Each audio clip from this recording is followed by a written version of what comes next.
kasih pengurusi majlis. Bismillahirrahmanirrahim. Assalamualaikum warahmatullahi wabarakatuh. Salam sejahtera dan selamat petang kepada rakan-rakan media. Bersama dengan saya petang ini ialah timbalan saya ialah Datuk Dr. Rohaizat, iaitu Timbalan Ketua Pengarah Kesihatan Bahagian Perubatan, dan Dr. Hisham Shah, iaitu Timbalan Ketua Pengarah Kesihatan Bahagian Penyidikan dan Sokongan Teknikal.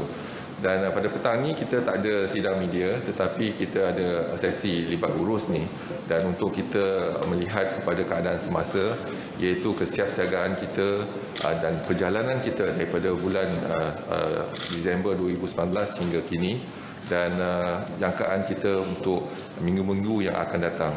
Jadi mungkin kita akan lebih santai dari segi kita melihat kepada isu-isu semasa.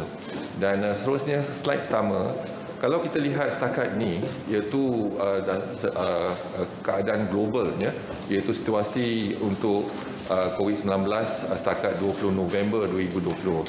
Kes yang tercatat setakat ini di peringkat global ialah 56.6 juta orang telah pun dijangkiti, dan kadar kematian ialah 1.355 juta orang telah mati. Pada hari ini saja, contohnya tempoh 24 jam, hampir 620,744 orang telah dijangkiti seluruh dunia. Dan ini kalau kita lihat di negara kita, setakat 20 November 2020, kadar jangkitan yang kita dapati ialah 52,638, iaitu 0.093% dari keseluruhan kes di dunia. Dan juga kadar kematian kita ialah 329, iaitu bersamaan dengan 0.024 kes kematian seluruh dunia. Jadi sekarang ini pada permulaan kita lihat ada selisih pendapat pakar-pakar, iaitu di seluruh dunia mengenai tindakan kita, perancangan dan strategi untuk kita melawan ataupun memerangi COVID-19. Iaitu yang pertama ialah kita menggunakan strategi, iaitu pencegahan dan juga kawalan untuk penyakit terjangkit. Dan ada satu lagi kumpulan, iaitu mereka menggunakan kaedah immunity kelompok. Jadi dua-dua kaedah ni adalah berbeza pendapat dan juga pelaksanaan. Pada kita, iaitu kita menggunakan kaedah kesihatan awam untuk mencegah dan juga mengawal daripada dijangkiti.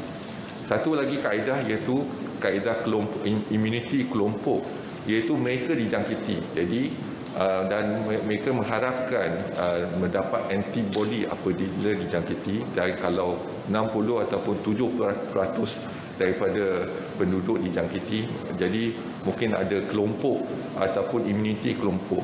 Yang itulah yang dicatatkan. Jadi satu kumpulan memikirkan cara bagaimana menggunakan aplikasi ataupun pelaksanaan herd immunity, dan kita menggunakan kaedah. Jadi pada permulaannya tak ada siapa yang tahu siapa yang betul ataupun siapa yang salah. Tapi sekarang ini kita lihat dalam tempoh 10 bulan, negara Sweden contoh mengamalkan herd immunity approach telah mengaku kaedah tersebut tidak berjaya, dan ramai di kalangan penduduk mereka dijangkiti, dan juga kadar kematian pun meningkat. Dan ada negara-negara lain yang menggunakan kaedah tersebut telah pun memaklumkan bahawa kadar kematian dan juga kes-kes jangkitan meningkat, terutama kadar kematian di kalangan kumpulan rentan, orang berusia, ada penyakit jangkit, ada penyakit yang tidak berjangkit dan sebagainya meningkat. Dan kita menggunakan strategi iaitu pencegahan dan kawalan. Daripada peringkat awal lagi kita menggunakan strategi tersebut. Next slide please. Kalau kita lihat sekarang ni di negara kita, yang kita telah pun sediakan kesiapsiagaan kita bermula pada Disember 2019, dan pada 25 Januari kita telah catatkan kes yang pertama, iaitu gelombang pertama, iaitu daripada 25 Januari hingga ke 16 Februari. Kita ada 22 pesakit ketika itu. Lepas tu daripada 16 Februari untuk tempoh 11 hari kita tak ada pesakit langsung. Dan apabila kita masuk pada 27 Februari, kita bermulanya gelombang kedua Dan di mana kita dapati gelombang kedua adalah dijangkiti iaitu kumpulan-kumpulan kluster yang telah dikenal pasti. Contohnya kumpulan kluster Sri Petaling dan juga ada banyak kluster-kluster yang pulang dari luar negara ketika itu. Jadi tindakan kita iaitu gelombang kedua. Dan kita lihat terkini ialah gelombang ketiga iaitu bermula pada 20 September hingga ke terkini sekarang ini gelombang ketiga. Jadi kita lihat sekarang ni kalau kita bandingkan kes-kes gelombang ketiga lebih dahsyat daripada gelombang kedua. Jadi tetapi kesiapsiagaan kita lebih baik di gelombang ketiga sebab kita dah belajar iaitu di gelombang kedua, iaitu di mana kita melihat kesiapsiagaan hospital kita, kesiapsiagaan makmal kita dan juga dengan ilmu yang kita ada ataupun maklumat yang kita perolehi iaitu dari tempoh 6 bulan telah membantu kita untuk kita melihat kepada bagaimana kita nak melaksanakan aktiviti-aktiviti kesihatan awam. Inilah keadaan semasa yang kita ada dan kita mula pada Disember 2019.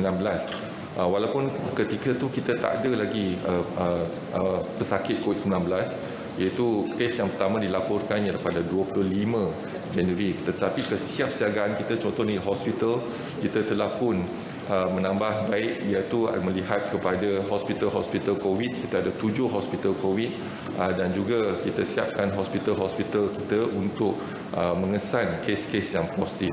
Dan pada 3 Januari kita melihat kepada genomic sequence yang telah dikeluarkan, dimaklumkan oleh negara China dan kita makmal IMR telah pun menggunakan genomic sequence tersebut untuk primekan makmal kita untuk mengesan kes-kes yang positif dan kita berjaya melihat kepada primer dan SOP dan melihat kepada bagaimana kita dapat mengesan dan kita terus melatih makmal-makmal kita di kerajaan, makmal-makmal kerajaan dan juga di swasta untuk kita memantapkan pengesanan. Pada ketika itu kita ada 23 makmal je, swasta dan juga di Kementerian Kesihatan dan universiti-universiti dan kita sekarang ni dah tingkatkan keupayaan makmal dan juga ketika itu juga kita lihat kepada keupayaan hospital dan juga peralatan-peralatan di hospital. Next slide. Jadi inilah tindakan kita Malaysia's approach to COVID-19.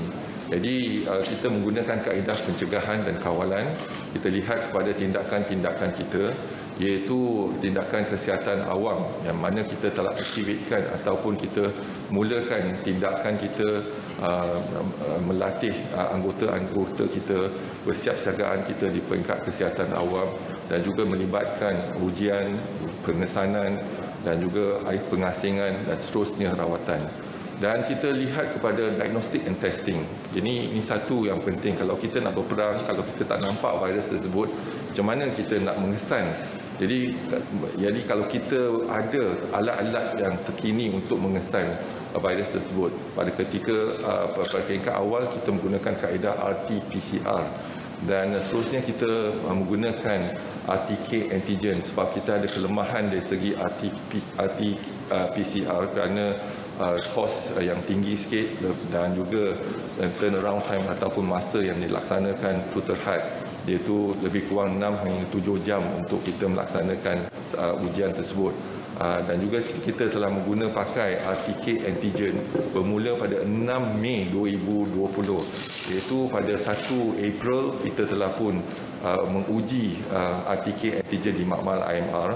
Dan ketika itu sensitiviti ataupun ketepatan untuk ujian hanya menunjukkan 56%. Jadi kita tak boleh terima kalau 56% dan kita uji lebih banyak test kit yang telah dikemukakan. Dan pada 14 April kita dapati ujian RTK antigen ketepatan ataupun sensitiviti ialah 84.4%. Jadi bila 84.4% kita boleh gunakan RTK antigen sebab dia punya test dalam tempoh 45 minit dan juga turnaround time dia cepat iaitu 45 minit dan kos dia lebih rendah. Dan kita boleh gunakan kaedah itu untuk saringan. Dan pada 6 Mei kita telah menjalankan iaitu ujian RTK antigen di hospital dan klinik-klinik kita yang ada biosafety cabinet. Jadi kalau dia ada biosafety cabinet, kita boleh laksanakan ujian. Termasuk di KLIA pada 6 Mei.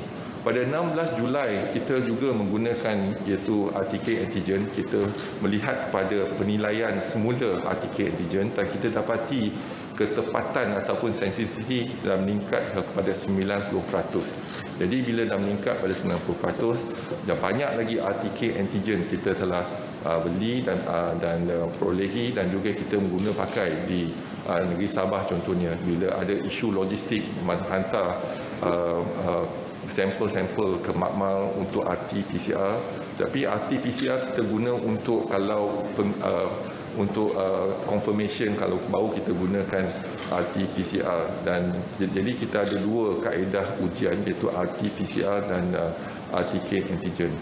Dan sekarang ini kita di Kementerian Kesihatan kita menggunakan bukti-bukti, bukan hanya pendapat tapi bukti-bukti. Dan kerjasama padu di Kementerian Kesihatan sendiri, iaitu di makmal, di hospital, pendidikan dan sebagainya sebagai satu unit, dan juga kita bekerjasama antara kementerian. Ini yang kita katakan whole government approach dan juga kita whole society approach, mendapatkan kerjasama daripada setiap individu dan rakyat Malaysia bersama untuk kita patuh kepada SOP dan sebagainya. Dan kita ada risk communication, iaitu setiap hari kita ada PC, dan sekarang ini ditentukan hanya 2 PC saja. Satu di Kementerian Kesihatan untuk fakta-fakta ataupun berkaitan dengan perubatan yang dan kesihatan, dan satu lagi yang bukan perubatan dan kesihatan tetapi melihat kepada pelaksanaan, iaitu untuk kepatuhan pada SOP dan sebagainya. Jadi dan hari pertama lagi kes-kes yang positif yang dikesan kita mengamalkan, berbeza dengan negara lain, kita mengamalkan, kita masukkan kepada hospital. Dan kita dapati walaupun dia kes contohnya tak ada gejala ataupun gejala ringan, kita akan asingkan dan masukkan hospital. Tapi kita tahu hospital, katil di hospital tu penting. Dan sekarang ini kita menggunakan pakai konsep iaitu pusat kuarantin dan rawatan risiko rendah. Iaitu bukan hospital tetapi tempat yang telah kita kenal pasti supaya kita boleh pantau dan juga kita boleh merawat pesakit tersebut. Dan juga yang penting asingkan pesakit. Jadi kita asingkan pesakit yang ada keboleh jangkitan. Jadi jangkitan kurang dalam komuniti. Ini yang telah kita laksanakan daripada hari pertama lagi. Dan setakat ini kita telah tubuhkan banyak pusat kuarantin. Dan salah satu pusat kuarantin yang kita ada masa-masa gelombang kedua ialah Hospital Maips yang kita guna pakai untuk kes-kes yang tiada gejala dan juga gejala ringan. Terutamanya yang melibatkan parti dan sebagainya, sebab kita melihat kerjasama sepadu di antara Kementerian Kesihatan, Angkatan Tentera, Polis dan sebagainya. Jadi inilah keseluruhan approach yang kita laksanakan setakat ini. Dan juga kita menggunakan pakai Movement Control Order, iaitu Akta 342, iaitu Perintah Kawalan Pergerakan. Jadi kalau kita boleh hadkan pergerakan, maka kita boleh elakkan jangkitan. Yang pertama kita laksanakan pada bulan Februari lagi, iaitu kita lihat kepada kawalan sepadan, iaitu antarabangsa. Jadi yang kedua ialah kita lihat kawalan sepadan untuk jalan-jalan tikus contohnya. Jadi kita ada Ops Benteng yang dilaksanakan bersama oleh Eskom dan juga Angkatan Tentera Malaysia. Jadi untuk memastikan Ops Benteng ini dapat kita pertahankan dan elakkan daripada mereka masuk ke negara kita. Yang ini tindakan ini berterusan. Dan kita lihat pada Movement Control Order, kita ada peringkat, next slide please. Jadi pelbagai peringkat Movement Control Order, iaitu pada PKP, kita ada PKPB, kita ada PKPP, dan kepada kawasan yang tertentu kita ada tempo ataupun PKPD diperketatkan, kita laksanakan targeted. Yang kita lihat sekarang ni pada peringkat awal, iaitu kesiapsiagaan kita bermula pada Disember 2019 dari segi makmal yang saya terangkan tadi, iaitu yang pertama paling penting makmal mesti membantu iaitu frontline untuk petugas-petugas kesihatan mengenal pasti virus tersebut.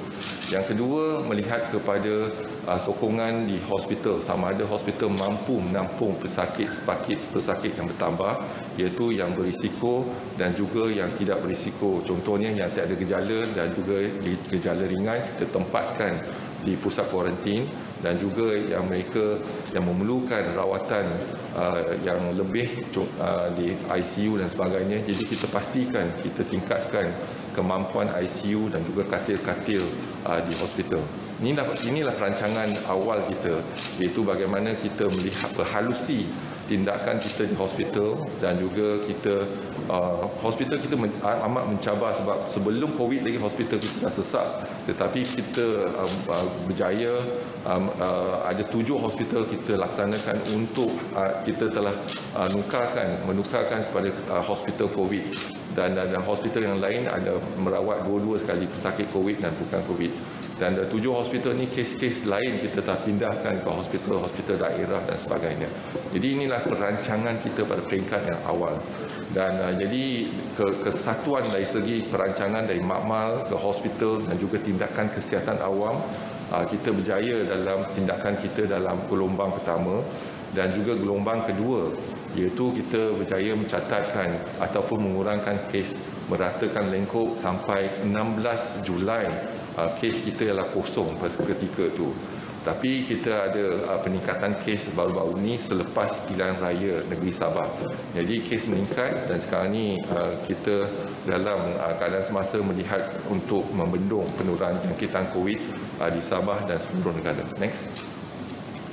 Dan di Kementerian Kesihatan kita ada Crisis Preparedness and Response Center ataupun CPRC. Jadi CPRC berpusat di Kementerian Kesihatan, iaitu yang CPRC kebangsaan.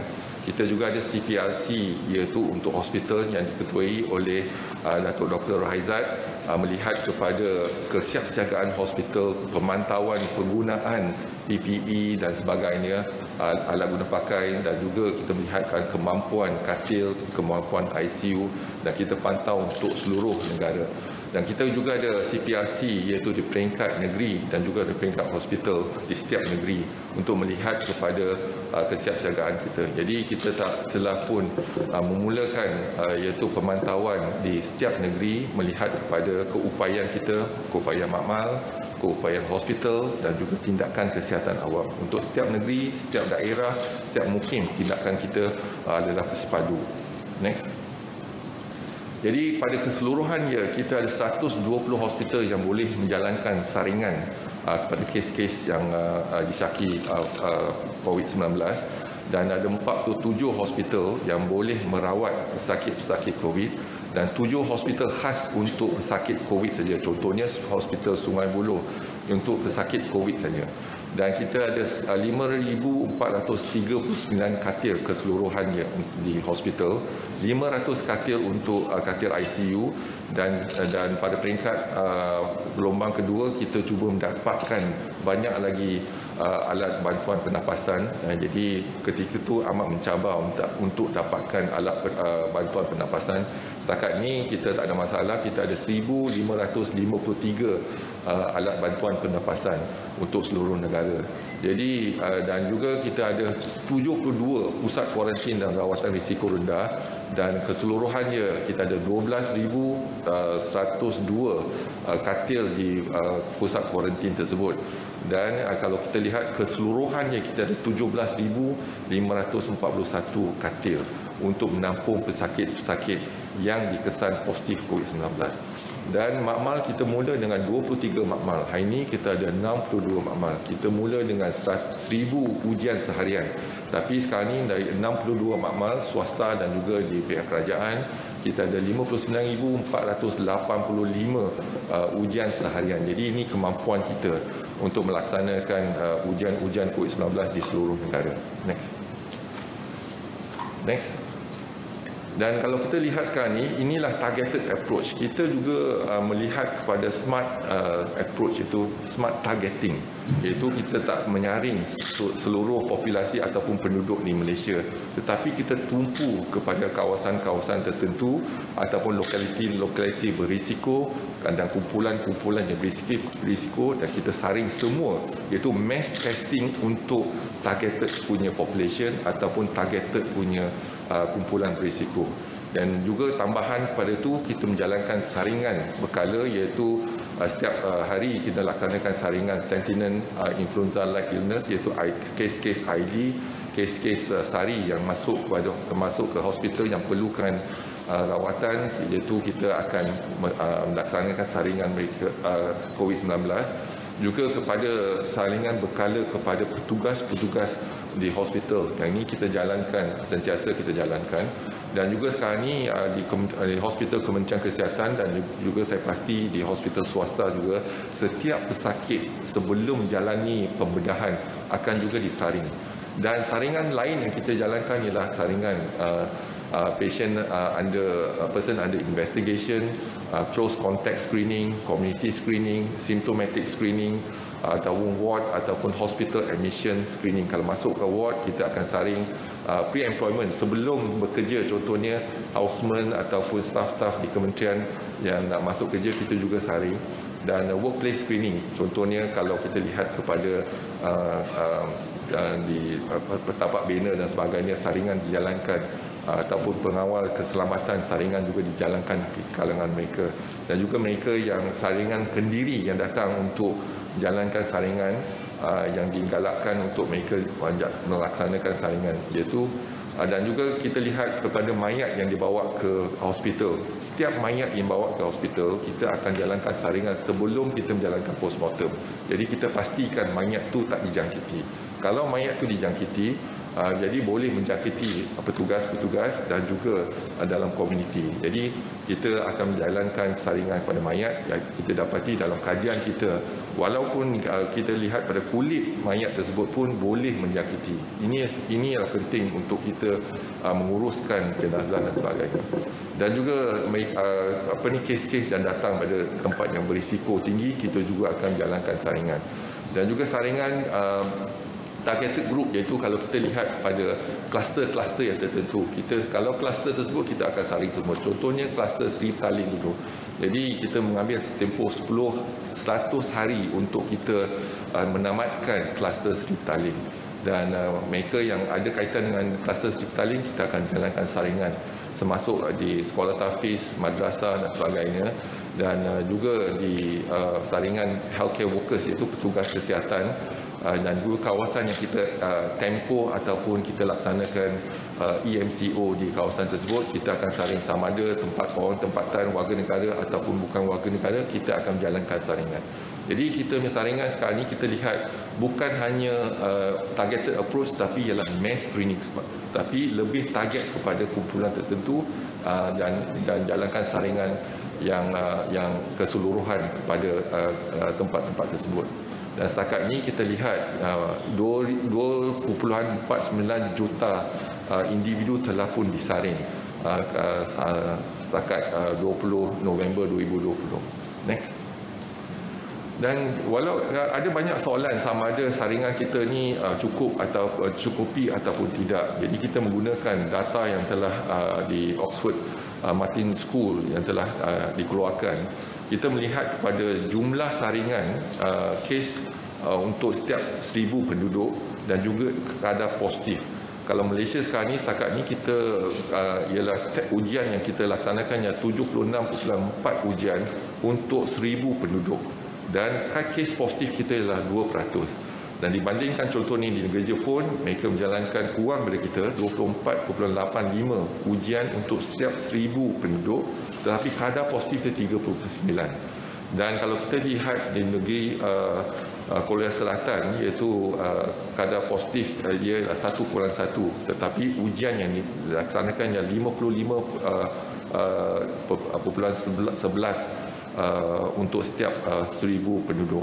Jadi kalau kita lihat untuk negara US contohnya, mereka menjalankan banyak saringan, iaitu 516 saringan ujian untuk setiap 1000 penduduk. Tetapi kadar positif dia juga tinggi. Jadi kalau kadar positif dia tinggi, maksudnya kita terpaksa menjalankan banyak lagi saringan untuk mengesan kes-kes dalam komuniti. Contohnya kita lihat iaitu di Sweden. Sweden menggunakan iaitu immunity berkelompok, iaitu herd immunity approach. Jadi bila mereka dijangkiti, diharapkan orang yang telah dijangkiti pulih dan ada antibody, dan antibody itu boleh, kalau 70% penduduk ada antibody tersebut, boleh melindungi komuniti 30% yang lain. Tetapi mereka perlu melihat kepada kumpulan-kumpulan rentan untuk menjaga kumpulan rentan tidak dijangkiti. Tapi yang kita lihat sekarang ini, tindakan tersebut telah mengakibatkan ramai yang dijangkiti, dan juga bukan hanya kumpulan rentan yang berakhir dengan kematian, tetapi juga kumpulan-kumpulan yang berumur usia muda pun berakhir dengan kematian dan sebagainya. Jadi sekarang ini kita lihat Sweden contohnya melaksanakan 59.2% untuk setiap 1000 penduduk, tetapi kadar positifnya 11.7. Bermakna 59 ujian untuk setiap 1000 penduduk tak mencukupi. Mereka kena melaksanakan lebih banyak lagi ujian tersebut. Jadi kita lihat pada ujian sekarang ini bukan hanya bergantung pada jumlah ujian, tetapi juga bergantung pada kes-kes yang positif dikesan. Contohnya kalau kita lihat di negara jiran kita, Thailand, ujian yang dijalankan ialah 17.4 ujian untuk setiap 1000 penduduk. Tapi kadar positif hanya 0.3%. Jadi ini menunjukkan dah mencukupi. Tetapi kalau kadar positif dia ialah tinggi, tak mencukupi. Tapi bukan bergantung pada ujian kes saja, tetapi juga bergantung pada kadar positif yang dikesan. Inilah yang kita guna pakai yang untuk kita melihat perbandingan negara kita dengan negara yang lain. Next. Dan ini ujian RTK antigen. Jadi kita mula mengguna pakai RTK antigen ialah pada 6 Mei 2020, iaitu di KLIA, juga di klinik-klinik kesihatan dan juga di hospital-hospital yang ada biosafety cabinet. Jadi kalau ada biosafety cabinet, sekarang ini kita tempatkan 3 biosafety cabinet di KLIA. Jadi kita boleh melaksanakan RTK antigen. Keistimewaan gunakan RTK antigen adalah kos dia adalah rendah dan juga dia turnaround time. Jadi keputusan yang kita boleh dapati ialah cepat, iaitu dalam tempoh 30 hingga 45 minit kita dapatkan keputusan sama positif ke tidak. Tapi isu dia adalah ketepatan tu yang isu, iaitu sekarang ni pada 16 Julai kita dah dapati ketepatannya lah lebih kurang 90%. Jadi masih ada 10% yang kata positif, tetapi bila disahkan dengan PCR mungkin negatif dan sebagainya. Jadi kita ada 2-3 kes yang kita kesan begitu. Tapi kita kena terima pakai ini sebagai satu ujian saringan. Apabila positif, kita akan jalankan ujian RT-PCR untuk kita sahkan sememang dia positif. Jadi ini kita guna pakai, dan kita lihat daripada bulan Mei, Jun, Julai dan sebagainya hingga kini peningkatan kes yang kita gunakan RTK antigen di lapangan untuk saringan. Jadi inilah yang kita sekarang ni, WHO pun telah mengesyorkan penggunaan RTK antigen pada bulan September. Jadi kita menggunakan iaitu RTK antigen lebih awal sebelum WHO ataupun Pertubuhan Kesihatan Sedunia menggalakkan kita menggunakan RTK antigen tersebut. Jadi seperti juga di Makmal, sebelum lagi WHO mengumumkan iaitu kod ataupun SOP untuk kita melaksanakan ujian, kita dah jalankan sendiri berdasarkan pada genomic sequence yang telah ada.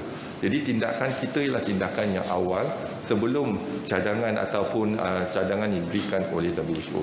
Jadi kita harapkan sekarang ni kita mengguna pakai RTK antigen untuk lapangan, iaitu kita gunakan untuk saringan, iaitu di negeri Sabah, dan juga sekarang ni kita akan guna pakai kaedah RTK antigen untuk kes-kes contohnya di tapak bena dan sebagainya. Jadi inilah yang telah kita cadangkan, dan penggunaan ini akan meningkat. Dan kita lihat peningkatan dia bulan Oktober dan meningkat, September juga, September dah mula meningkat, dengan Oktober, November, Disember kita akan dapatkan lebih banyak lagi RTK antigen untuk penggunaan tempatan. Next. Setakat ini ialah kita menggunakan 483,686 ujian dan di negeri Sabah saja kita menggunakan 168,925 ujian RTK antigen. Jadi kita akan pertingkatkan ujian RTK antigen untuk saringan pekerja-pekerja dan sebagainya di lapangan. Next.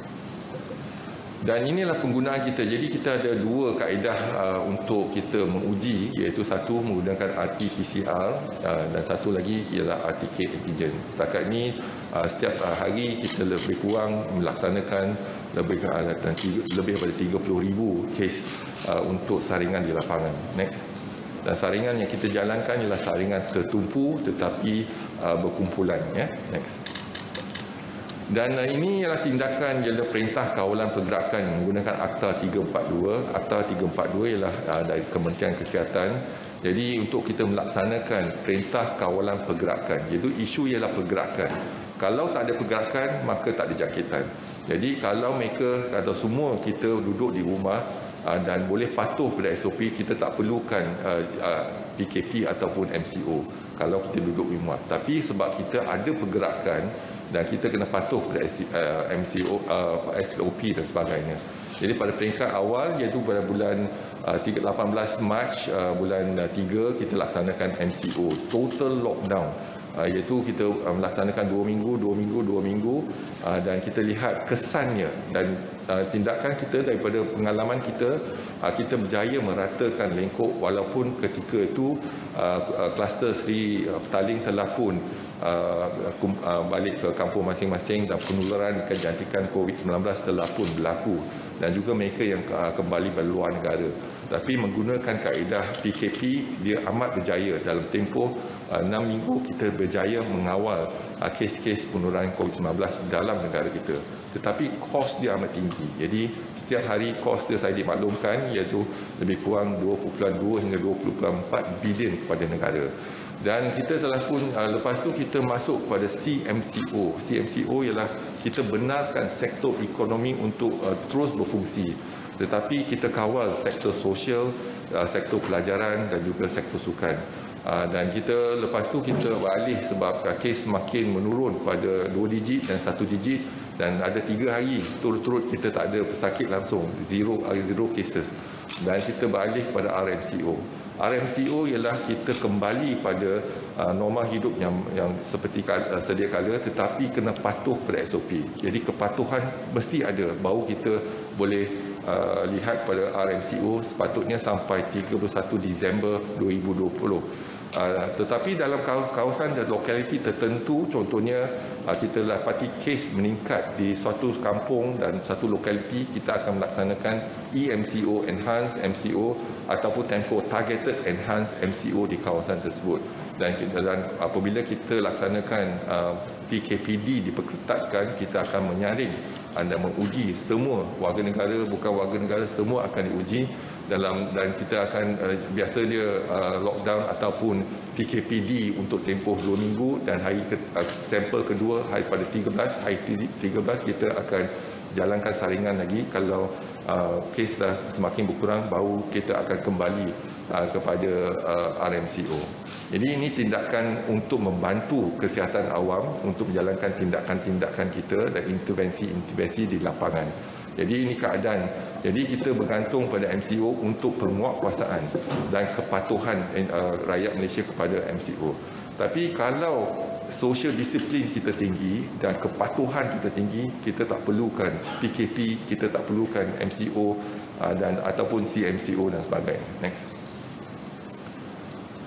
Dan inilah bukti-bukti yang kita dapati, iaitu kalau kita lihat lockdown yang dilaksanakan dengan cepat dalam tempoh 10 hari saja kita, kalau semua orang duduk di rumah 10 hari, kita boleh kurangkan kes. Sehingga 20 hari boleh kurangkan jangkitan dalam satu-satu kawasan ataupun satu-satu daerah ataupun mukim. Kalau kita lihat juga kalau tindakan iaitu physical distancing dan juga menggunakan kaedah lockdown yang cepat, kita boleh putuskan jangkitan COVID-19 dalam negara. Inilah bukti-bukti yang telah diterbitkan di jurnal-jurnal antarabangsa. Next. Dan juga yang daripada 142 negara mereka bandingkan, iaitu kita sekarang ni boleh lihat kembali bandingkan imuniti kelompok, cara imuniti kelompok dan juga tindakan kita ialah pencegahan dan kawalan. Jadi sekarang ni bukti telah mengesahkan tindakan kita lebih berjaya daripada menggunakan kaedah imuniti kelompok.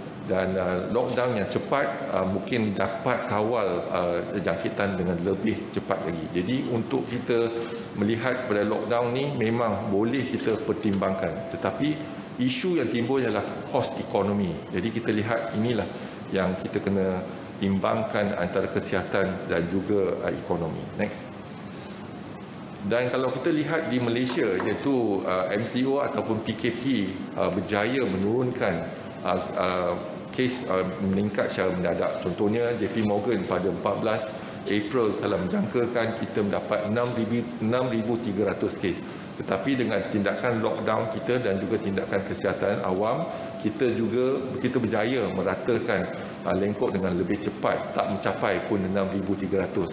Dan Malaysian Institute of Economic Research menjangkakan kita ada 8,900 kes pada 28 April. Tapi dengan kaedah yang kita guna pakai, ketika tu kita tak tahu sama ada ini berjaya ataupun tidak. Sebab tiada sesiapa dalam negara kita ada pengalaman untuk kita mengurus pandemik dan krisis. Jadi dalam dunia pun ini mungkin tak ada orang ada pengalaman. Jadi kita ada pelbagai perbezaan pendapat.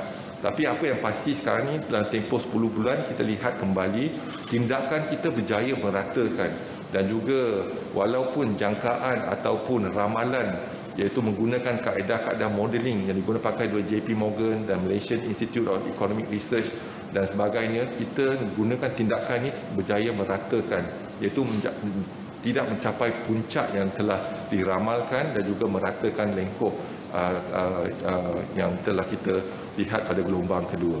Next. Dan juga during the lockdown, the transmission dynamics of COVID-19 depleted at a rate of 4.7% each day. Berarti setiap hari kalau kita lockdown untuk tempoh 14 hari, ialah setiap hari ialah 4.7% kita dapat kurangkan jangkitan dalam komuniti. Next. Dan yang ini ialah evidence of effectiveness of movement control order in containing the second wave of COVID-19 in Malaysia. Jadi kita dapati PKP berjaya menurunkan kes di Malaysia ketika gelombang kedua. Dan inilah kita lihat pada sudut kesihatan saja yang boleh mengawal dan mencegah penularan jangkitan COVID-19 dan memutuskan jangkitan dalam negara kita. Tapi kita kena lihat pada sudut ekonomi juga. Next. Dan yang inilah kita lihat gelombang kedua, iaitu kita mula gelombang kedua pada 26 Februari 2020 dengan jangkaan ketika R0 tu yang 3.55. Berarti 100 orang akan menjangkiti 355 orang. Inilah R0 yang kita lihat garisan merah yang bertitik tu ialah R0, iaitu kalau kita lihat pada permulaan yang amat tinggi sekali. Dan yang kolom yang tu ialah kes-kes seharian. Jadi kita lihat ada kes-kes seharian meningkat secara mendadak pada CMCO. Ketika tu ialah saringan di depo tahanan immigration, kita ada 277 kes yang dikesan di depo tahanan immigration. Jadi apabila kita menjalankan saringan tertumpu pada satu kawasan, kes akan melonjak naik. Tetapi hanya satu saringannya, bila kita dah dapat asingkan, dia bukan dalam masyarakat, bukan dalam komuniti. Tapi kalau kita lihat juga, apabila kes menurun, R0 pun menurun. Jadi R0 kurang daripada 1, iaitu ketika lebih kurang 0.6, 0.7 dan sampai kita mencapai kadar sifar ketika 0.3. Ada satu masa kita dapat 0.3, iaitu R0. Tapi pada 20 September barulah kita lihat peningkatan R0 kembali kepada 2.2, iaitu permulaan gelombang ketiga. Next. Dan inilah sekarang ni kalau kita lihat keseluruhan, inilah gambaran perjalanan kita daripada bulan Disember 2019 hingga kini.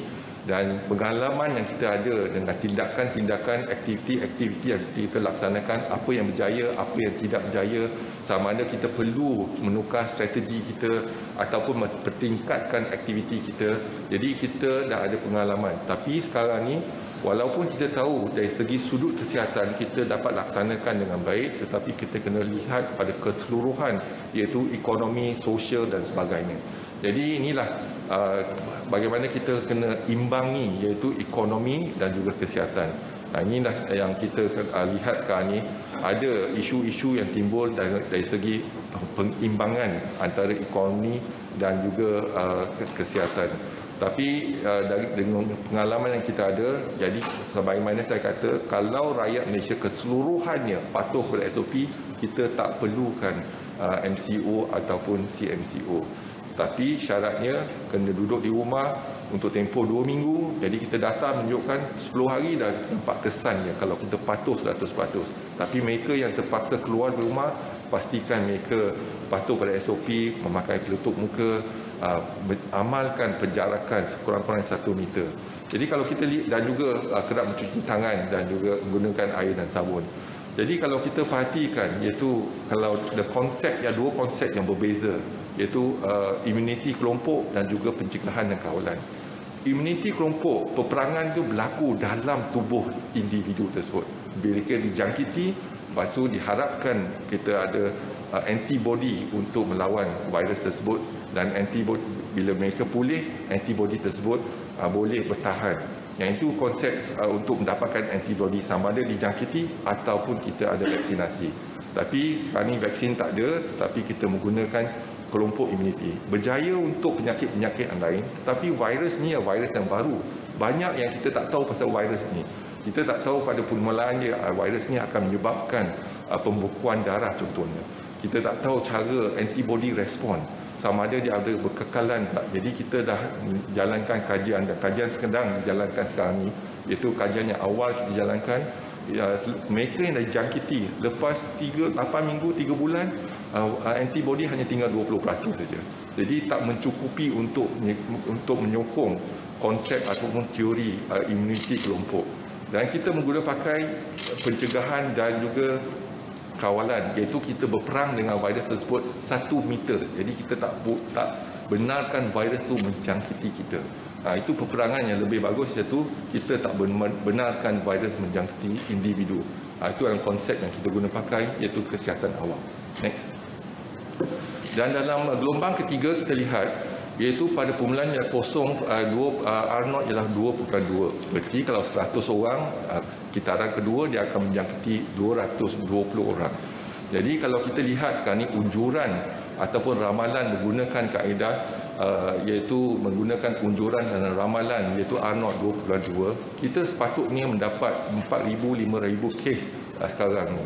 Jadi kalau tindakan, tak ada tindakan kesihatan awam, kita jangkakan kes akan meningkat secara mendadak. Ini yang kita cuba elakkan, kes melonjak secara mendadak. Kalau kes melonjak sampai 4,000 ataupun 5,000 kes seharian, jadi kemampuan hospital kita mungkin tak cukup untuk kita merawat pesakit-pesakit ataupun mengasing pesakit kita. Inilah sebabnya kita lihat jangkaan contoh dan ramalan daripada Imperial College London. Dia menjangkakan pada 10 November 2020 kita ada 4,480 kes kalau tak silap saya. Tapi pada hakikatnya kita hanya ada 869 kes. Ini adalah kerana tindakan kesihatan awam di lapangan telah berjaya menurunkan R0 ataupun kadar kebolehjangkitan daripada 2.2 kepada 1.5 dan juga kepada 1. Next. Dan jadi kalau kita lihat sekarang ni daripada R0 ataupun bermula dengan 2.2, kes-kes harian kita catatkan ia mengikut unjuran 1.5 pada peringkat awal. Jadi kita lihat 1.5. Kalau 1.5 kes tu semakin meningkat, sepatutnya kalau akhir bulan Oktober contohnya, mungkin kita ada 3,000, 4,000 kes dan sebagainya. Next. Dan sekarang ni ternyata kita sampai akhir Oktober, kita lihat kes tu kurang pada 1.5. Berarti kita dapati dengan tindakan kesihatan awam kita dan juga tindakan kita untuk duduk rumah, patuh kepada SOP, kita dapat kurangkan R0 daripada 2.2 kepada 1.5 dan 1.5 kepada 1. Iaitu menggunakan kaedah CMCO, mengimbangi kesihatan dengan ekonomi dan juga mempertingkatkan aktiviti iaitu kesihatan awam di lapangan. Jadi setakat ini R01 masih tak mencukupi. Berarti kita masih perlu menurunkan kebolehjangkitan kepada 0.5. Jadi kalau 0.5, setiap 100 orang yang dijangkiti, kitaran kedua akan menjangkiti 50 orang. Kalau 50 orang, dia akan jangkiti 25 orang yang semakin berkurangan. Jadi inilah yang kita nak meningkatkan aktiviti kita di lapangan. Tetapi kita pun sedia maklum, iaitu tempoh 10 bulan di lapangan. Petugas-petugas kesihatan pun dah, orang kata dah lesu dari segi mental dan juga fizikal. Dan juga rakyat Malaysia pun dah lesu untuk patuh kepada SOP contohnya dari segi mental dan fizikal. Tapi peperangan masih berlaku. Jadi virus tidak lesu langsung, tapi akan menjangkiti apabila kita ambil mudah dan juga tidak abaikan SOP. Ini kita lihat, kita mengawal tempoh 10 bulan kita dapat, tempoh 8 bulan kita boleh mengawal kes-kes di negara kita kurang pada 10,000. Tetapi apabila bulan 9 dan bulan 10 dalam tempoh 2 bulan saja, kes-kes meningkat sampai 30,000, 40,000 kes. Dan keseluruhan sekarang ini kita ada 50,000 kes. Jadi dengan walaupun kes gelombang ketiga meningkat secara mendadak dan juga lebih mencabar, tetapi kesiapsiagaan dengan pengalaman kita untuk tempoh 8 bulan tu kita harap dapat membendung penularan jangkitan COVID-19 dalam negara kita. Next. Dan hari ini kita lihat terkini, iaitu hari ini semalam kita ada 958 kes. Jadi ini kurang 958 kes. Sepatutnya kalau kita gunakan R0 0.9, kita sepatutnya mendapat 924 kes. Tapi apa yang penting ialah kurang pada 1.1. Kalau R0 ialah 1.1, kita mungkin jangkakan 1,388 kes. Dan kalau R0 ialah 1.5, kita sepatutnya mendapat jangkaan kes ialah 3,277 kes. Inilah kita lihat bagaimana CMCO telah berjaya menurunkan lonjakan kes daripada 1.5, kalau 2.2 lagi tinggi lagi kes. Jadi mungkin dalam 10,000 kes dan sebagainya. Jadi kalau 6 Disember dijangkakan, kalau kita lihat jangkaan dan ramalan Imperial College lebih tinggi pada kes-kes yang sebenarnya. Tapi sekarang ni kalau kita lihat, kita menjangkaan ialah sekarang ni R0 kita lebih kurang 1, antara 1.1 dengan 0.9. Hari ini kita tak ada sidang akhbar, tapi kes yang catat hari ini adalah 1,041 kes.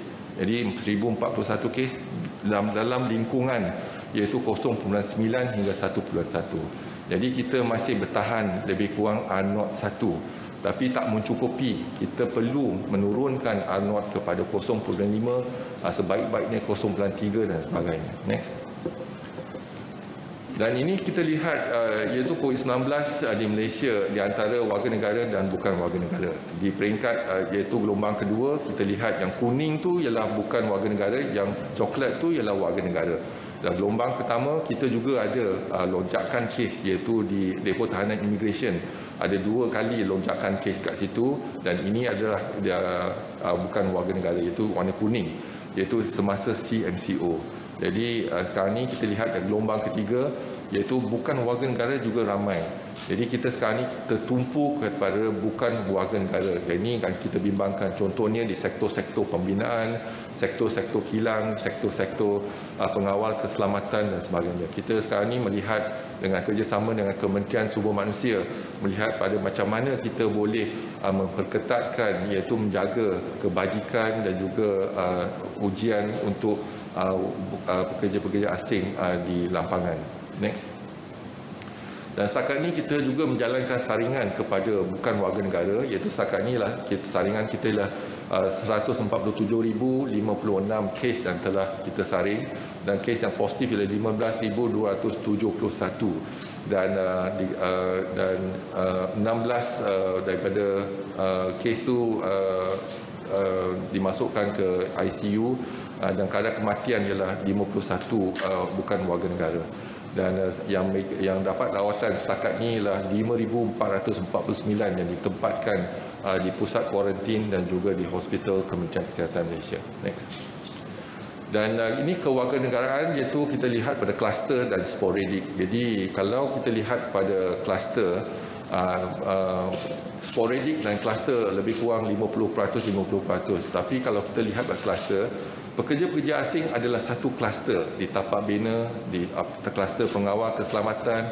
Jadi dia bergaul antara mereka. Jadi jangkitan ialah berlaku dalam kluster. Tetapi kita juga ada kluster untuk warga negara. Tapi kes-kes sporadik kebanyakan dia berlaku ialah di kalangan warga negara. Jadi yang bukan warga negara kurang sikit kalau lihat pada kes-kes sporadik. Ini adalah kerana ada pergerakan penduduk dari satu tempat ke satu tempat dan jangkitan dikesan tetapi tak tahu asal dari mana. Ini adalah sporadiknya cases. Next. Yang ini yang menunjukkan iaitu daripada 1 September hingga 14 November 2020 kita dapati jangkitan sebab ada pergerakan penduduk pada satu daerah lain, satu negeri kepada satu negeri yang lain.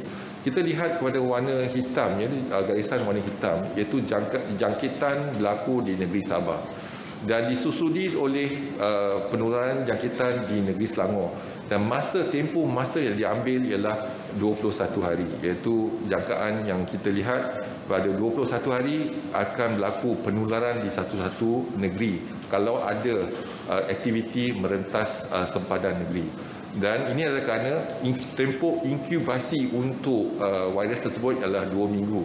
Tapi kita lihat dalam seminggu lagi barulah kes meningkat di negeri tersebut.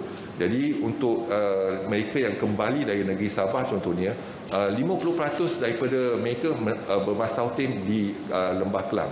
Dan kita lihat 3 minggu selepas penularan di Sabah baru berlaku di negeri Selangor dan lepas 3 minggu baru berlaku di negeri Sembilan. Jadi dalam tempoh 2 ataupun 3 minggu jangkitan akan bermula pada satu negeri ataupun kalau ada aktiviti merentas daerah dan aktiviti merentas negeri. Next.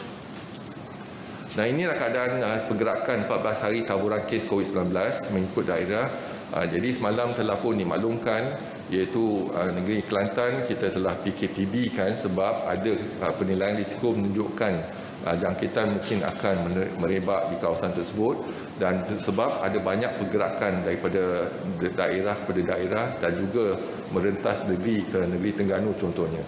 Tapi PKPB telah disambung untuk negeri Perlis, negeri Pahang dan juga sekarang ini Terengganu dan Melaka dan juga Johor. Tetapi untuk Kedah, PKPB ditumpukan di kawasan iaitu lebih bersasar di kawasan daerah Kulim dan juga di Johor ditumpukan di Kota Tinggi dan juga di Mersing.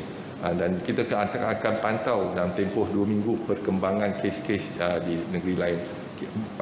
Ini tak bermakna tak ada kes, ada kes tetapi kes yang dikesan itu dapat dikawal dengan baik. Ini yang kita bimbang iaitu jangkitan adalah kalau dia jangkitan dalam tempoh yang singkat berarti kita kebimbangan kita lebih tinggi. Jadi kita ada penilaian risiko. Untuk negeri contohnya kita lihat pada negeri Pulau Pinang kes-kes makin bertambah iaitu di kilang-kilang dan juga sektor-sektor yang melibatkan kesihatan dan sebagainya. Tapi penduduk ataupun pekerja di negeri Pulau Pinang ramai yang duduk di negeri Kedah juga ada aktiviti merentas negeri. Tetapi ini kita benarkan, tapi kita kena lihat bagaimana kita dapat kawal iaitu di kilang dan juga di daerah yang terlibat. Dan yang kedua kita lihat di Selangor memang amat mencabar sekali walaupun tindakan kita tindakan yang awal iaitu pada 14 Oktober kita dah laksanakan PKPB. Kalau boleh kita nak laksanakan PKP ketika itu tetapi kos yang amat tinggi sebab 40% ekonomi negara berada di dalam negeri Selangor Jadi kita melaksanakan tindakan CMCO, tetapi masih ada pergerakan penduduk daripada satu daerah kepada daerah lain, satu negeri kepada negeri yang lain.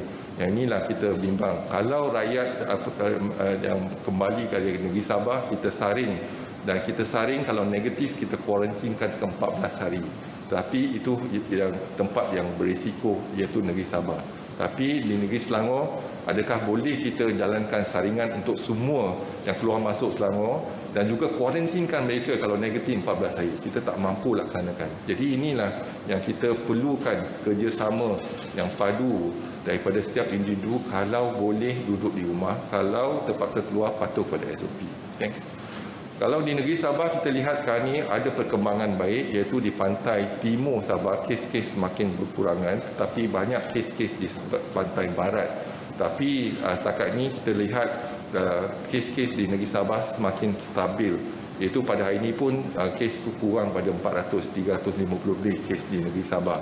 Jadi dan juga kes-kes yang kita kena pasti apabila ada lonjakan kes di negeri Sabah, ini adalah kerana kita menjalankan saringan di pusat tahanan sementara dan juga di penjara dan sebagainya. Sebagaimana dulu gelombang kedua kita ada lonjakan kes di depo tahanan immigration sampai kita ada 277 kes ketika CMCO. Dan negeri Sarawak pun banyak tempat yang hijau, jadi kita kena lihat bagaimana kita boleh lindungi daerah-daerah yang hijau. Bagaimana kita boleh lindungi negeri-negeri yang hijau. Inilah kita kena lihat kerjasama dengan kerajaan negeri dan juga dengan pejabat kesihatan negeri melihat kepada tindakan-tindakan kita untuk melindungi negeri-negeri yang hijau. Dan juga di Labuan ada peningkatan kes, tapi 2-3 hari yang lepas kita nampak kes pun dah berkurangan, iaitu kita menjalankan saringan tertumpu, iaitu di Pinggan dan juga di kawasan jalan kluster tenaga, kluster Sagu King dan sebagainya. Jadi kita mendapati kes-kes di kalangan pendatang asing tanpa izin amat tinggi ketika itu. Jadi saringan sekarang ini pun hampir tamat dan kes kes dah mula dapat dikawal dengan baik. Next. Ini menunjukkan sekarang ini, kalau kita lihat graf ini ialah pergerakan penduduk. Jadi kalau kita lihat akta kita, iaitu akta PKP, Perintah Kawalan Pergerakan. Jadi bila ada pergerakan, maka ada jangkitan. Sebelum MCO, kita lihat inilah pergerakan penduduk kita. Apabila kita jalankan MCO, pergerakan itu minima. Iaitu untuk essential services saja kita benarkan ketika itu. Ekonomi pun kita tak benarkan. Tetapi lepas CMCO, kita lihat peningkatan pergerakan. Iaitu sektor ekonomi masih berfungsi. Lepas tu RMCO hampir kembali pada pergerakan macam sebelum MCO iaitu pre-MCO. Tapi sekarang ni kita laksanakan targeted CMCO, kita harap kita boleh turunkan lagi pergerakan. Jadi sekarang ni kalau kita laksanakan PKPP, dia tak ada sekatan jalan raya. Tapi kalau kita laksanakan PKPB, ada sekatan jalan raya dan kita boleh kawal pergerakan. Kita harap kita boleh kawal pergerakan penduduk dari satu daerah pada satu daerah lain dan juga satu negeri ke negeri yang lain. Next.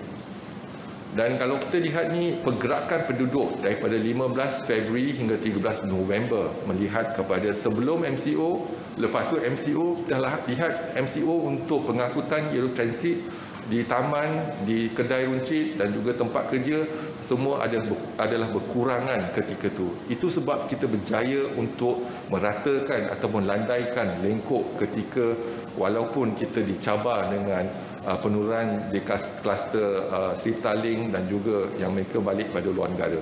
Tapi kita berjaya melandaikan curve dalam tempoh 6 minggu. Dan apabila CMCO dia meningkat kembali sikit dan juga RMCO meningkat. Jadi trend yang ni kita nampak masih ada pergerakan penduduk daripada satu daerah pada daerah lain dan satu negeri ke negeri yang lain ketika CMCO. Tapi apa yang kita hendak tegaskan kat sini ialah patuh kepada SOP. Ini yang penting. Next.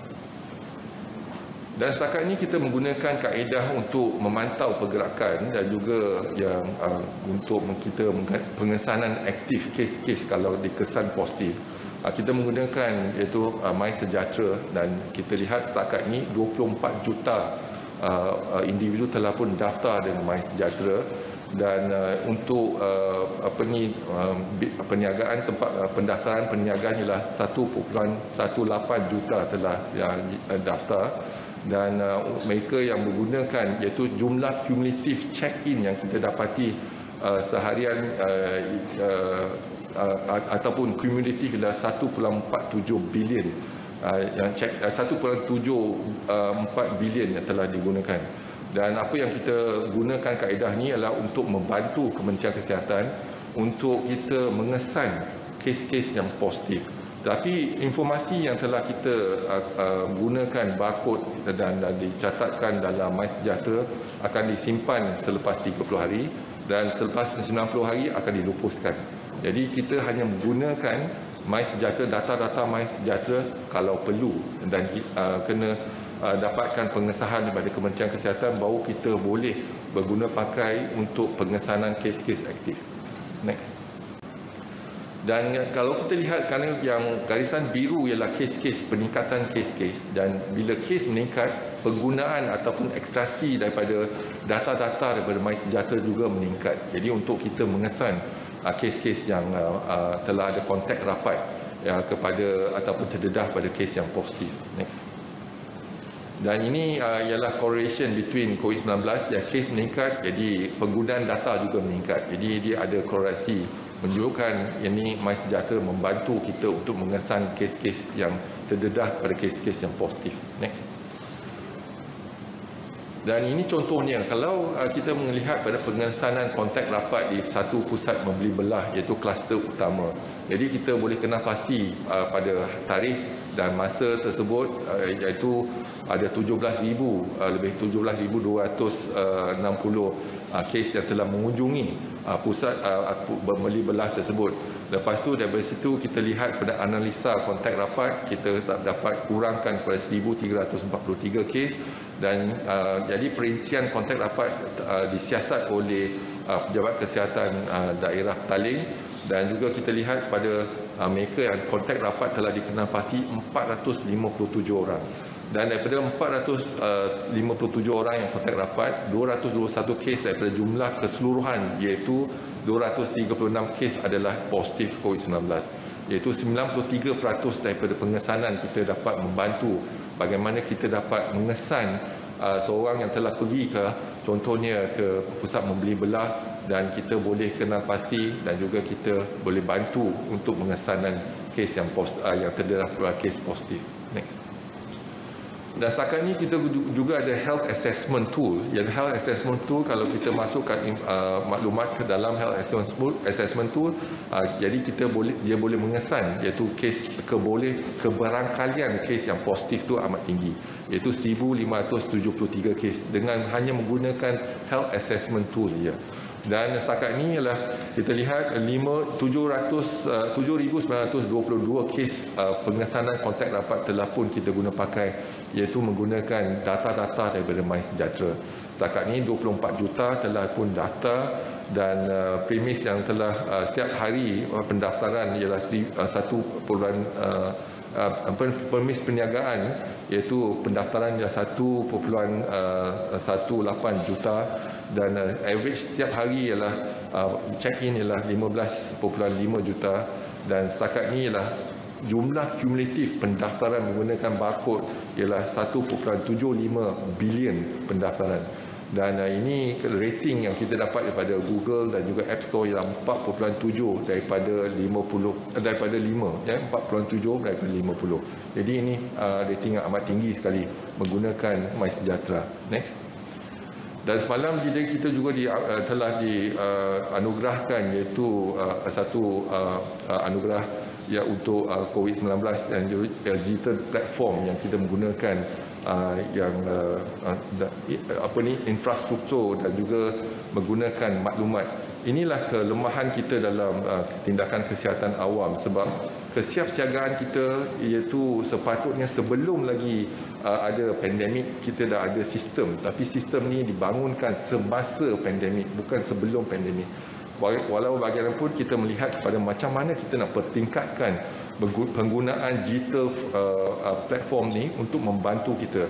dan kita setelah ada satu ekosistem kita melihat kepada MySejahtera dengan SIMCA dan sebagainya. Setiap hari data-data yang kita dapati dalam tempoh 24 jam kita boleh analisa data tersebut, dan juga sekarang ini kita melihat kepada data-data interagency, interministry dan juga industry support, dan juga kita perlu menggunakan iaitu data-data tersebut untuk penggunaan dalam Kementerian Kesihatan untuk membangunkan ekosistem digital platform, dan juga kita boleh menjangkakan ataupun meramalkan kes-kes yang outbreak di sesuatu lokaliti dan sebagainya. Jadi ini adalah endless possibility. Itu yang kita kata together we can make the impossible possible, and this is an endless possibility untuk kita menggunakan data-data digital dan bekerjasama dengan agensi-agensi yang lain di Kementerian Kesihatan dan juga di kementerian-kementerian yang lain untuk kita mensepadukan maklumat kita untuk membantu tindakan-tindakan kesihatan dalam negara kita. Next. Jadi kita telah pun dianugerahkan WITSA Global ICT Excellence Award 2020 2 hari lepas, dan ini kita adalah runner up tempat kedua, iaitu menggunakan Malaysia Pandemic Response System awarded as a runner up in WITSA Global ICT Excellence Award 2020 under the category of COVID-19 Tech Solution for Countries or Region. Ini kita dapat pertingkatkan lagi aktiviti ini. Kita harapkan ini hanya satu permulaan, titik permulaan, dan juga kita boleh tambah baik lagi sistem ni, sebab sistem ni dibangunkan semasa COVID-19. Jadi kalau boleh sebelum COVID-19 ataupun sebelum jangkitan atau pandemik yang akan datang, kita dah ada satu sistem yang boleh kita guna pakai untuk makmal, untuk tindakan kesihatan awam, untuk hospital, untuk segala-galanya. Kita lihat pada kesepaduan maklumat ini untuk membantu kita membuat keputusan yang terkini dan yang mutakhir, yang dapat kita mengambil tindakan-tindakan positif ke sesuatu lokaliti dan juga sesuatu kumpulan. Next. Dan pada kesimpulannya, working together to combat the spread of COVID-19 is a whole government and whole society approach. Jadi ini kali pertama kita lihat kerjasama yang sepadu di antara Kementerian Kesihatan dengan kementerian-kementerian lain. Setiap hari, hampir setiap hari kita ada mesyuarat untuk kita melihat pada pelaksanaan untuk membendung penularan penyakit COVID-19 dalam negara kita. Jadi kita perlu mempertingkatkan kesiapsiagaan kita, melihat pada bagaimana kita dapat kawal dan juga mencegah penularan. Jadi kita juga perlu melihat kepada modifikasi tingkah laku setiap individu. Inilah norma baru, tapi kita kena amalkan norma baru. Kita kena belajar bagaimana kita boleh hidup dengan virus tersebut. Jadi barulah kita boleh putuskan jangkitan COVID-19, mengelakkan daripada jangkiti. Next. Dan data kita, international research have shown that lockdown ataupun movement control order is an effective intervention strategy. Dan movement control strategies have also been shown as effective tool to reduce cases in Malaysia during the second wave. Dan apa yang penting ialah kita lihat sekarang ini ialah penularan di negeri Sabah kepada negeri Selangor, pada negeri Sembilan mengambil masa dalam 14 hingga 21 hari. Iaitu tempoh inkubasi ialah 14 hari dan juga seminggu untuk kes itu menular di negeri-negeri. Jadi kalau ada pergerakan penduduk, inilah kebimbangan Kementerian Kesihatan, penularan memakan masa 21 hari.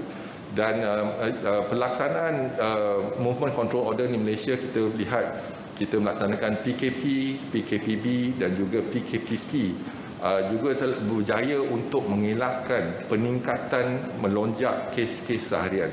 Ini yang kita telah berjaya untuk pastikan kemampuan hospital kita masih boleh bertahan. Dan kejayaan, ada ramai yang tanya saya itu sama ada PKPB ini gagal. Tapi saya kata tak gagal, sebab inilah option yang terbaik dan juga kita telah mengelakkan satu lonjakan kes secara mendadak dan hospital kita masih mampu bertahan. Dan kita harapkan dalam minggu-minggu akan datang kita dapat kerjasama yang padu daripada rakyat Malaysia supaya patuh kepada SOP, dan kalau boleh kita duduk rumah, kurangkan pendedahan kita kepada kes-kes yang positif, dan juga kita tak tahu mana yang kes yang positif. Tapi kalau kita amalkan SOP, penjarakan itu penting. Marilah kita perang virus COVID-19 di luar badan kita dalam jarak yang lebih pada 1 meter. Inilah strategi yang terbaik untuk kesihatan awam untuk mengelakkan daripada jangkitan, dan inilah tindakan pencegahan yang terbaik kalau dibandingkan kalau kita dijangkiti. Walaupun kita juga ada harapannya adalah pada vaksin. Kalau vaksin itu terbukti berkesan dan juga tiada kesan samping, maka kita boleh menggunakan kaedah vaksin. Tapi kita tak pasti lagi. Banyak persoalan yang kita timbul dan kita tak ada jawapan setakat ini. Sebab walaupun banyak vaksin yang telah dibincangkan, tetapi kita tak nampak lagi, iaitu data-data untuk fasa 3 clinical trial, yang kita perlukan data untuk kita membuat satu keputusan dari segi keberkesanan dan juga dari segi kesan samping vaksin tersebut. Sekian, wabillahi taufiq wal hidayah. Assalamualaikum warahmatullahi wabarakatuh. Terima kasih.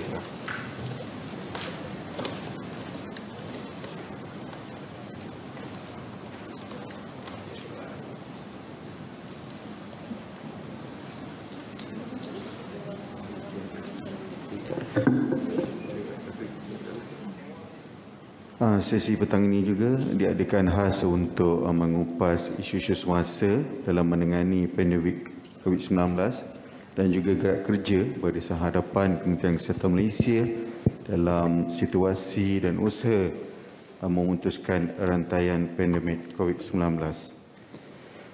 Terima kasih kepada Yang Berbahagia Tan Sri atas taklimat sebentar tadi, dan selepas ini kita adakan sesi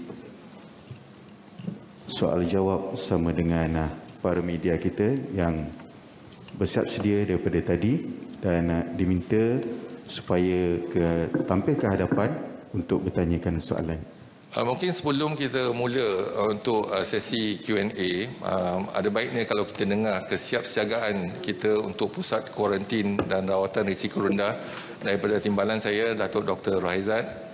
Jadi dia akan memaklumkan kepada kita apakah tindakan terkini yang kita laksanakan di Lembah Kelang. Terima kasih Yang Berbahagia Tan Sri DG, Yang Berusaha Dr. Syamsyah dan juga Dr. Nohyati, semua rakan-rakan media. Saya diberi peluang oleh Tan Sri tadi, jadi kita ada buat sedikit pembentangan. Next slide. Jadi kalau ingin saya imbas kembali rakan-rakan semua, ya, seperti dimaklumkan oleh Tan Sri DG sebentar tadi, JP Morgan meramalkan pada 25 Mac 2020, JP Morgan meramalkan pada 14 April 2020 Malaysia akan mempunyai 6,300 kes. Malaysia akan mempunyai 6,300 kes pada 14 hari bulan 4 2020. Itu daripada JP Morgan seperti yang Tan Sri DG sebut tadi. Dan kalau kita lihat pula MIA meramalkan pada 12 hari bulan 4 2020 Malaysia akan mempunyai 8,957 pesakit COVID. Apa yang saya nak cerita di sini, ya, untuk makluman sidang media semua, rakan-rakan semua, seperti yang sentiasa dijelaskan oleh Tan Sri DG, 67% mereka adalah bergejala ringan atau tak ada gejala, tapi ada segelintir mungkin 3% ataupun 5% yang mempunyai masalah peradangan, pernafasan dan sebagainya. Jadi ramalkan, ya, kalau 6,300 pesakit COVID pada 14 hari bulan 4, adakah kita bersedia menyediakan lebih kurang 3 hingga 5% ventilator. Begitu juga, kalau berdasarkan daripada MIA, 8,957 pesakit pada awal April, adakah kita ada jumlah ventilator dan katil yang mencukupi. Bermakna tadi kalau 8,957 pesakit, kita perlu ada 8,957 katil pesakit. Dan pesakit ini rata-rata akan duduk di hospital selama 14 hari. Jadi kalau berdasarkan unjuran tersebut, jadi kalau anda semua lihat di depan sana, di belakang anda semua, seperti dijelaskan oleh Lembaga Tan Sri DG, peringkat awal lagi kita telah mempunyai 56 hospital screening. Ya, di sini lihat 56 hospital screening dan kita ada 26 hospital yang berupaya untuk menyediakan perkhidmatan rawatan. Selain daripada itu kita ada 1661 katil dan 9 ICU dengan jumlah makmal pada masa tersebut adalah 6 dan 832 bilangan ujian. Dan apabila saja kita bersiap sedia pada awal bermula daripada 25 Januari, kita telah meningkatkan kapasiti kita daripada hospital screening 56 kepada 59 dan seterusnya ya, lihat bilangan hospital meningkat kepada 32 yang boleh merawat dan seterusnya kita meningkat kepada 120 buah hospital dan sekarang 120 buah hospital boleh membuat saringan. Dan hospital rawatan seperti dimaklumkan oleh Tan Sri DG 47 buah hospital. Dan kalau kita imbas kembali ya di sini di lead containment 16 Mac seperti diramalkan oleh JP Morgan bahawa kita akan ada 8,957 pesakit. Jadi kita perlu bersedia dengan katil. Kalau lihat di sini ya, kita ada 4,599 katil. Ditambah pula seperti dimaklumkan oleh Tan Sri DG tadi, kita ada katil-katil di luar yang kita panggil Low Risk Treating and Quarantine Center. Jadi di sini kita ada 3,679. Kalau kita campurkan dua, kita telah ada katil yang mencukupi bagi menyediakan prasarana berdasarkan ramalan daripada JP Morgan dan juga MIA. Tapi pada hakikatnya anda semua mungkin boleh imbas kembali sebenarnya ya pada oleh kerana kesiapsiagaan dan kejayaan aktiviti kesihatan awam pada masa tersebut kita tidak pada 14 April kita tidak dapat 6,300 kes, sebaliknya hanya 4,987. Pada 12 April, MIA meramalkan 8,957.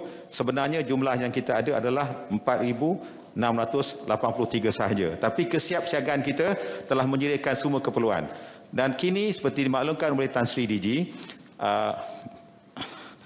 Imperial College pula meramalkan pada awal bulan 11 kita akan ada 4,413 kes harian.